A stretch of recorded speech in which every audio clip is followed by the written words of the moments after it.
नमस्कार, मैं हूं शिरीष मिश्रा। छत्तीसगढ़ की बात में आप सभी का स्वागत है। जंगल में हुकूमत करने वाले नक्सली अब शहरों में भी जड़ें जमा चुके हैं।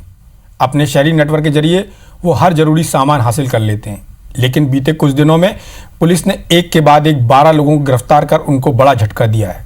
गिरफ्तार लोगों में बड़े और रसूखदार भी हैं। पुलिस के मुताबिक गिरफ्तार सभी आरोपियों का कनेक्शन लाल लड़ाकों से रहा है। जाहिर है पुलिस की इन कार्रवाइयों के बाद अपनी पीठ थपथपा रही है, लेकिन सवाल है आखिर क्यों तमाम कोशिशों के बावजूद नक्सलियों के शहरी कनेक्शन को नहीं तोड़ पा रही है पुलिस। चर्चा करेंगे, लेकिन उससे पहले देखेंगे एक रिपोर्ट।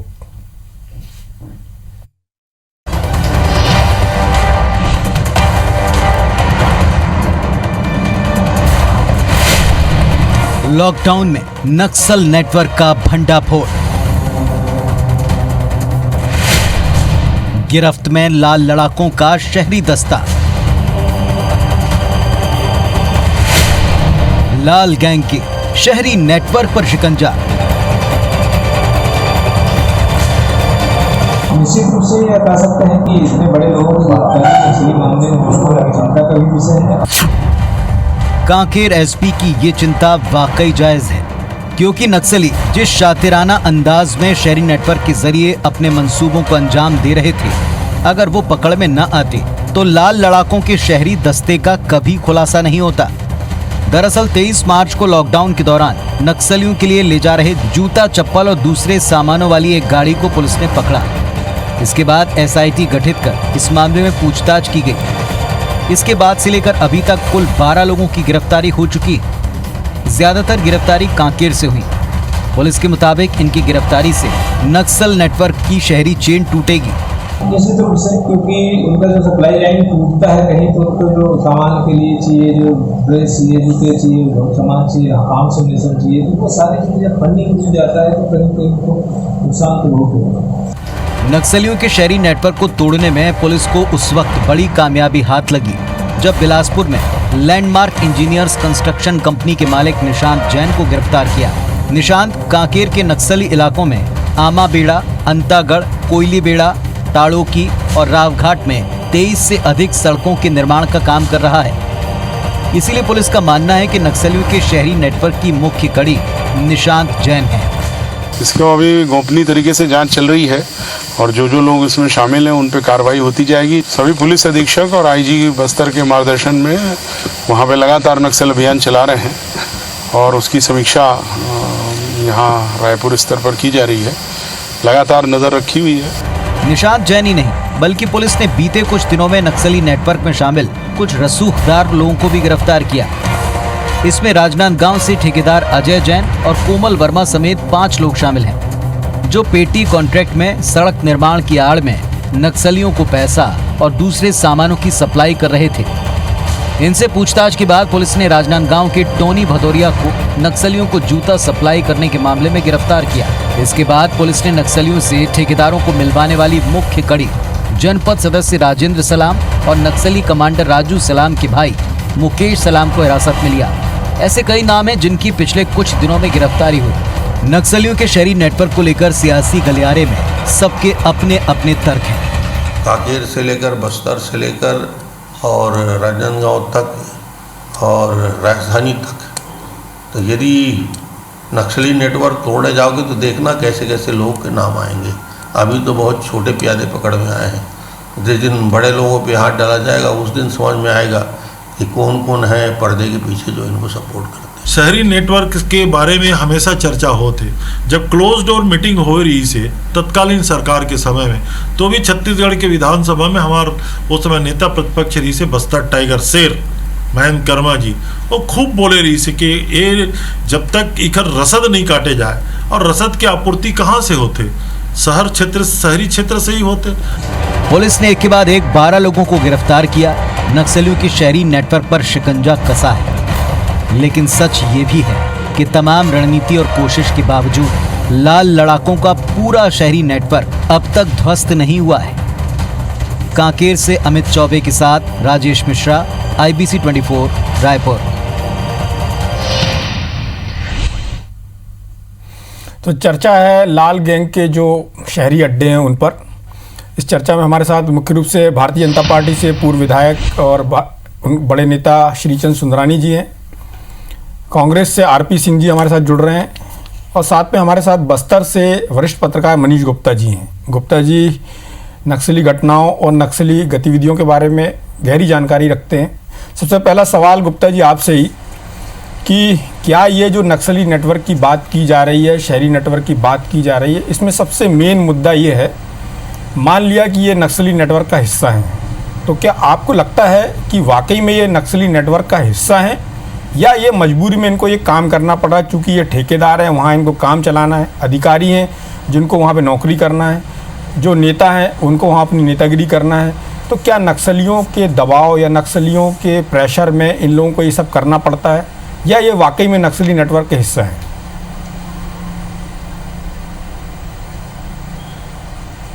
नहीं, देखिए, इसको समझने के लिए हमको जो बस्तर के माओवाद प्रभावित इलाकों पर एक दृष्टि डालनी पड़ेगी। आमतौर पर क्या है, ये इलाके अब तक विकास से दूर रहे हैं और अब सरकार का जो पूरा फोकस इन इलाकों में डेवलपमेंट को लेकर के है।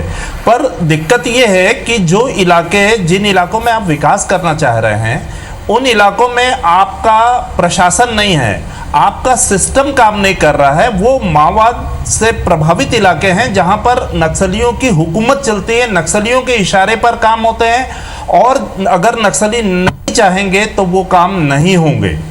तो जब ऐसे इलाकों में अगर आप वहां पर सुरक्षा उपलब्ध नहीं कराएंगे, वहां पर लोगों को फ्रीडम नहीं देंगे, उन इलाकों में आपकी गवर्नेंस नहीं होगी, तो उन इलाकों में यदि आप डेवलपमेंट के लिए जाएंगे तो निश्चित रूप से आप तभी काम करा पाएंगे जब आप नक्सलियों के हितों की पूर्ति करेंगे या नक्सली आपको सहमति देंगे। बिना नक्सलियों की सहमति के आप उन इलाकों में विकास कार्य नहीं करा सकते। तो आपका जो सवाल है कि ये कौन है ये लोग, तो निश्चित रूप से मुझे ऐसा लगता है कि इनमें से जो गिरफ्तारियां हो रही हैं वर्तमान में, उनमें अधिकांश वो लोग हैं जो नक्सल इलाके में ठेकेदार के रूप में काम करने जा रहे हैं, जो कि वहां पर आपके टेंडर को लेकर के उन सड़कों का निर्माण करना चाहते हैं, उन स्कूलों का निर्माण करना चाहते हैं, उन अस्पतालों का निर्माण करना चाहते हैं जिनके लिए सरकार ने आपको ठेका दिया है।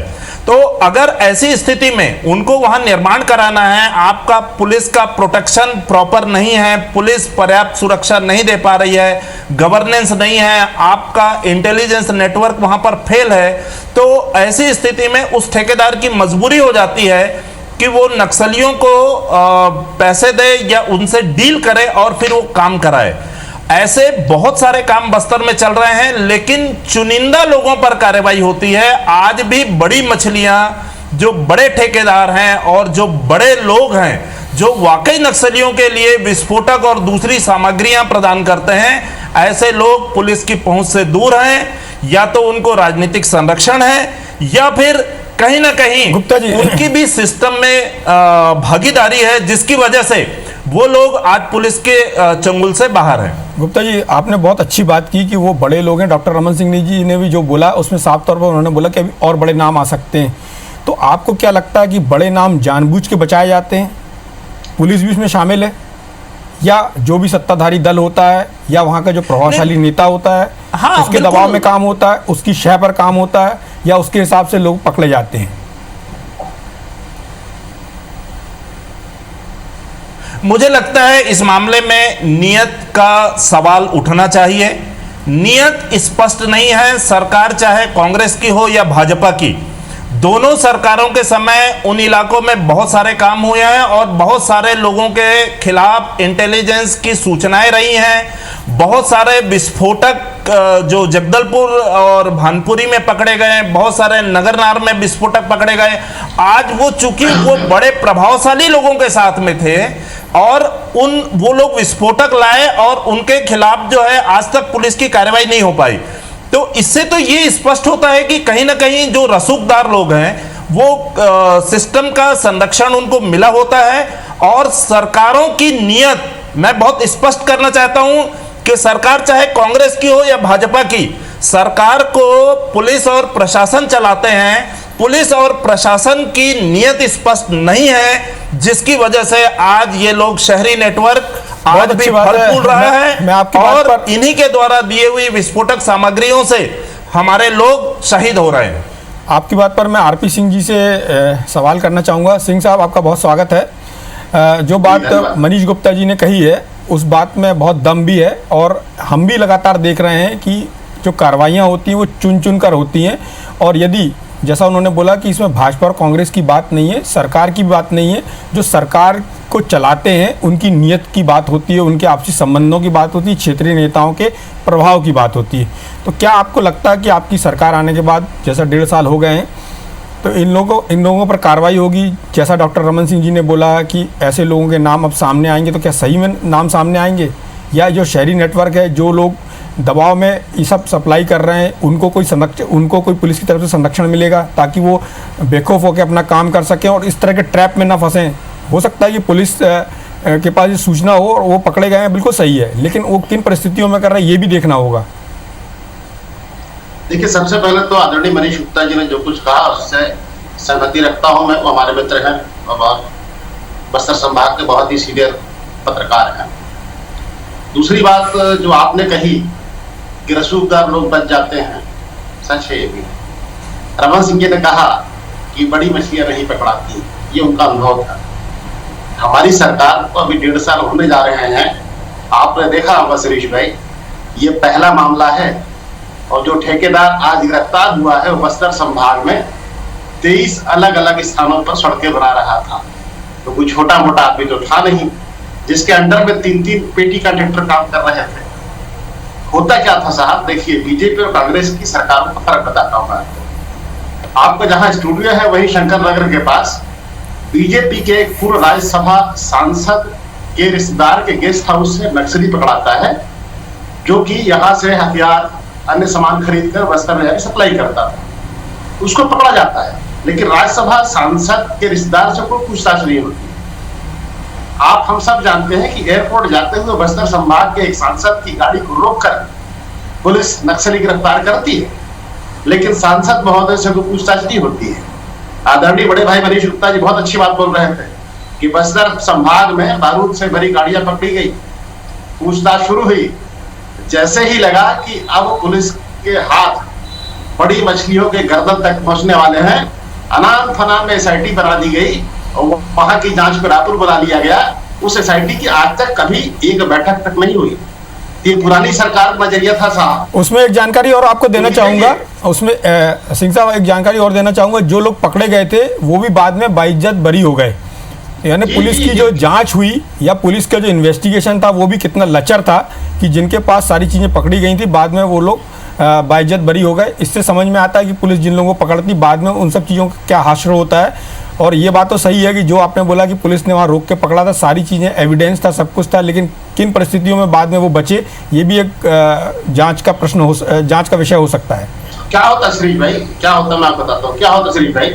जब ऊपर का दबाव आता है नीचे पुलिस प्रशासन पर, तो पुलिस जानबूझकर मामले को लचर बनाती है, केसदारी कमजोर करती है ताकि अदालत में मामला ना टिके।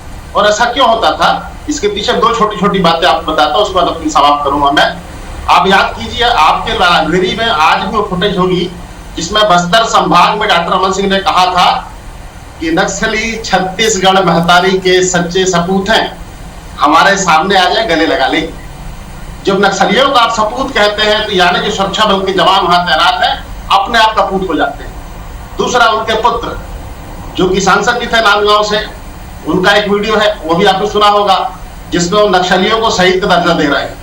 जब पिता और पुत्र नक्सलियों से इतना प्यार करते हो तब पुलिस की हिम्मत है कि नक्सलियों के खिलाफ कार्रवाई करे या जो पूंजीपति लोग उनके खिलाफ कार्रवाई करे। हमारी सरकार में एक चीज बड़ी स्पष्ट है, चाहे कोई आदमी कितना ही मलाईदार हो, कितना ही मोटा हो, कितना ही वजनदार हो और कितनी ही बड़ी मछली क्यों ना हो, ये भूपेश बघेल की सरकार है, यहाँ इंसाफ तुरंत होगा। एक गिरफ्तारी बाकी लोगों को संदेश देने के लिए एक संदेश लेके जाएगी कि अगर नक्सलियों से आप साठगांठ रखेंगे तो इस धरती की कोई भी ताकत आपको बचा नहीं सकेगी, जिसकी शुरुआत आज हो चुकी है। आरपी सिंह साहब, आपने अपनी बात कंप्लीट कर ली, बहुत अच्छी बात है। आपने बोला कि भूपेश बघेल जी की सरकार है और कोई बचेगा नहीं। डॉक्टर रमन सिंह के समय भी लोगों को पकड़ा गया, लेकिन बाद में वो अदालत से बच गए। हम देखेंगे कि ये लोग अदालत से बचते हैं या फिर ये इनको सज़ा होती है। खैर श्रीचंद सुंदरानी जी, आपकी सरकार की तरफ सवाल उठ रहे हैं। जो आपकी सरकार थी 15 साल की, उसने बड़े लोगों को बचाया। सीधे तौर पर आरपी सिंह जी ने पूर्व मुख्यमंत्री डॉक्टर रमन सिंह और उनके सुपुत्र जो सांसद थे राजनांदगांव से अभिषेक सिंह, उन पर सवाल खड़ा किया कि उनका नक्सलियों के प्रति प्रेम हो सकता है, उनकी बात पॉलिटिकल हो, लेकिन ये बात ज़रूर है कि जो लोग वहाँ काम करते हैं उनको संरक्षण रहता है नेताओं का। तो क्या आपकी पार्टी के नेताओं का संरक्षण था? जैसा कि उन्होंने बोला कि आपके जो राज्यसभा सांसद थे उनके रिश्तेदार के घर से पकड़े गए थे, बाद में मैंने जैसा कि बताया कि वो छूट गए। देखिए, बहुत बेबुनियाद बात है जिसका कोई सिर पैर नहीं है। नक्सलवाद को समाप्त करने की दिशा में जितना कड़ाई से डॉक्टर रमन सिंह जी पेश आए, वैसा 1.5 साल की कांग्रेस की सरकार में कहीं नहीं दिखा। वो कहते हैं डॉक्टर रमन सिंह का नज़रिया नक्सलियों के प्रति नरम था और उनके पुत्र सांसद उनको शहीद का दर्जा देना चाहते थे। ऐसा एक भी प्रमाण उनके पास है तो रखें, बात करें प्रमाण के साथ। आरपी सिंह साहब अपनी पार्टी का बचाव करें, कोई दिक्कत नहीं, करना ही उनका धर्म है, प्रवक्ता हैं पार्टी के। लेकिन विषय गंभीर, मैं चाहूंगा कि दोनों लोग पॉलिटिकल बात ना करें, सीधे मुद्दे की बात करें। नहीं, उन्होंने पॉलिटिकल बात की तो मुझे उसका जवाब देना आवश्यक है। डॉक्टर रमन सिंह जी ने कभी नरम रुख नहीं अपनाया। नरम रुख अपनाया तो दिग्विजय सिंह ने अपनाया, नरम रुख अपनाया तो आदरणीय भूपेश बघेल जी ने अपनाया, और लगातार इनका रुख नरम रहा है। डॉक्टर रमन सिंह जी के राज में तो शहरी नेटवर्क का सफाया किया गया, शहरी नेटवर्क को समाप्त करने की दिशा में कदम उठाए, बल्कि छत्तीसगढ़ से नक्सलवाद को समाप्त करने की दिशा में कदम उठाए। और जो विकास की बात आदरणीय गुप्ता जी कह रहे थे, जो विकास शुरू हुआ तो डॉक्टर रमन सिंह जी की सरकार में शुरू हुआ, जो आज भी चल रहा होगा। मैं नहीं, तीनों गेस्ट हमारे साथ जुड़े हुए हैं। सुंदरानी जी, आप अपनी बात को कंटिन्यू कर सकते हैं। देखिए, मैंने पहले ही कहा कि आदरणीय आरपी सिंह साहब जो कांग्रेस के प्रवक्ता है, ये बार बार इस बात को कहते हैं, और डॉक्टर रमन सिंह, मैं चाहूंगा कि आप पॉलिटिकल बात का जवाब ना दें। नहीं, पॉलिटिकल का जवाब इसलिए देना आवश्यक हो गया, उन्होंने पॉलिटिकल विषय छेड़ दिया है, तो उनको जवाब देना पड़ेगा दिग्विजय सिंह का, जवाब देना पड़ेगा भूपेश बघेल जी का, और पूर्व योगी जी की सरकार के समय में नक्सलियों के प्रति जो नरम रुख अपनाया। कांग्रेस की सरकार की देन है नक्सल समस्या। डॉक्टर रमन सिंह जी ने सरगुजा से नक्सलवाद को समाप्त किया, और समाप्त करने की तैयारी थी बस्तर में। अगर भारतीय जनता पार्टी की सरकार दोबारा बनी होती तो डॉक्टर रमन सिंह जी ने पूरी तरह से नक्सलवाद को समाप्त कर दिया होता। लेकिन 1.5 साल में जिस प्रकार से नरम रुख अपनाया गया, फिर से शहरी नेटवर्क बन रहा है, फिर से उनके समर्थक तैयार हो गए। मैं ये भी मानता हूँ शिरीष जी कि कुछ लोग मजबूरी में उनका समर्थन करते हैं, जिनको वहाँ पे व्यवसाय करना होता है, जहाँ पे वो इसके लिए जिम्मेदार कौन है? यदि वो मजबूरी में काम कर रहे हैं, जिम्मेदारी सरकार की बनती है। ऐसे लोगों को कहीं ना कहीं इंटेलिजेंस, कहीं ना कहीं सरकार का फेल है। आखिर हथियार कैसे? मैं आपकी बात पर जवाब ले लेता हूँ आरपी सिंह साहब से। सिंह साहब, इंटेलिजेंस नेटवर्क क्या स्थिति है? जैसा कहा जा रहा है कि इंटेलिजेंस नेटवर्क कमज़ोर है, संरक्षण वहाँ पर जो काम कर रहे हैं उनको सुरक्षा नहीं दी जा रही है, इसलिए उन लोगों को मजबूरी में ये काम करना पड़ता है। इस बात से शायद बहुत सारे लोग सहमत होंगे कि ये लोग जानबूझकर तो नहीं करते हैं, ये किसी न किसी मजबूरी में यही करते हैं। देखिए शिरीष भाई, श्रीचंद जी जो कुछ कह रहे हैं उनके 15 सालों का अनुभव बता रहा है। हमारी सरकार आने के बाद, देखिए मैं राजनीतिक बातें नहीं करता हूँ, गोल गोल जो कहता हूँ साफ साफ कहता हूँ। हमारी सरकार आने के बाद भूपेश बघेल जी ने गृह मंत्रालय की बैठक बुलाई और ये पूछा कि राज्य की नक्सल नीति क्या है। आपको जानकर बड़ा आश्चर्य होगा कि 15 वर्षों में बीजेपी की सरकार ने इस राज्य में कोई नक्सल की नीति बनाई ही नहीं थी। हमें बड़ा आश्चर्य लगा कि आखिर सरकार 15 साल तक सत्ता में रही बीजेपी की सरकार यहाँ पर, लेकिन नक्सलियों के खिलाफ क्या नीति होनी चाहिए, ये नीति नहीं थी। क्यों?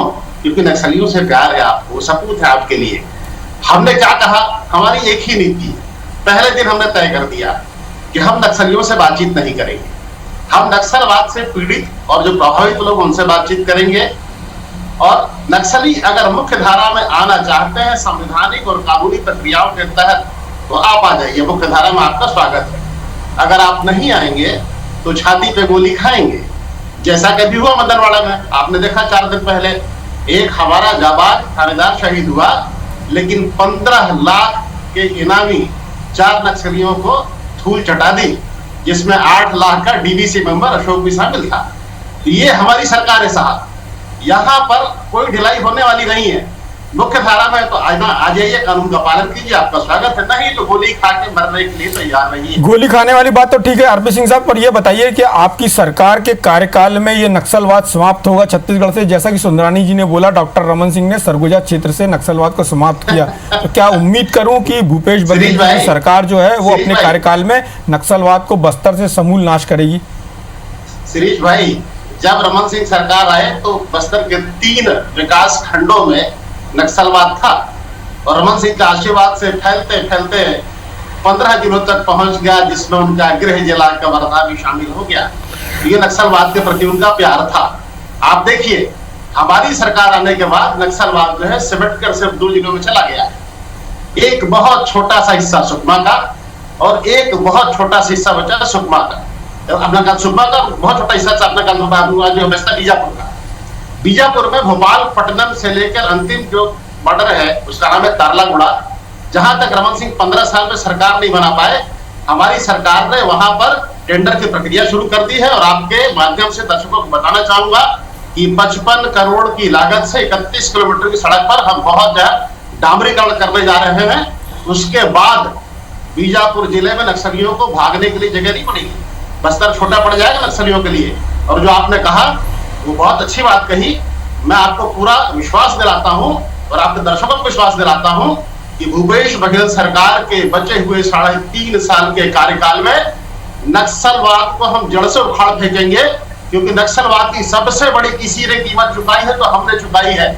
हमने अपने नेताओं को मैं आपकी बात से सहमत हूं, और आपकी पार्टी ने सबसे बड़ी कीमत चुकाई है। मैं आप दोनों की बात पर एक बार मनीष गुप्ता जी के पास जाना चाहूंगा। गुप्ता जी, आपको क्या लगता है इस समस्या का समाधान कैसे हो सकता है कि जो शहरी नेटवर्क है वो पैदा ही ना हो, इस तरह के लोग ही ना पैदा हो सिस्टम में, और बस्तर में विकास कार्य होते रहें?